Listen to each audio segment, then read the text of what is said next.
AP అప్డేట్స్కి స్వాగతం. ఇటీవల TDP ఎన్నికల్లో గెలిస్తే 5 పథకాలు అమలు చేస్తాననేసి ఒప్పుకున్నది.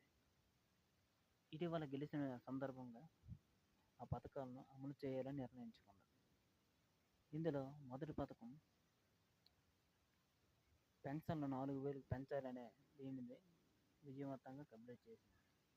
ఇప్పటి వరకు ఏ ప్రభుత్వం చేయని విధంగా 95% ఒకే రోజు ఇవ్వడం చరిత్రలో ఇదే ఫస్ట్ టైం.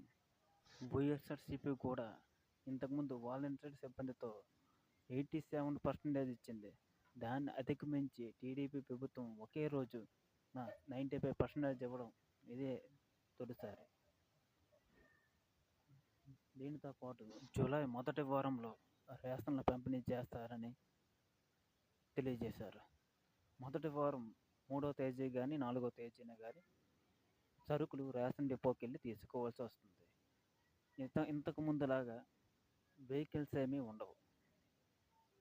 రేషన్ డిపోలో దొరికే సరుకులు బియ్యము, కందిపప్పు, పంచదార, చిరుధాన్యాలు కూడా ఇస్తారు. దీని ఒక రేషన్ కార్డులో ఎంతమంది ఉంటారో అన్ని 5 కేజీల చొప్పున ఇస్తారు. మీకు మా ఛానల్ నచ్చినట్టయితే లైక్ చేయండి. మరెన్నో అప్డేట్స్ కోసం ఛానల్ని సబ్స్క్రైబ్ చేయండి. Thank you.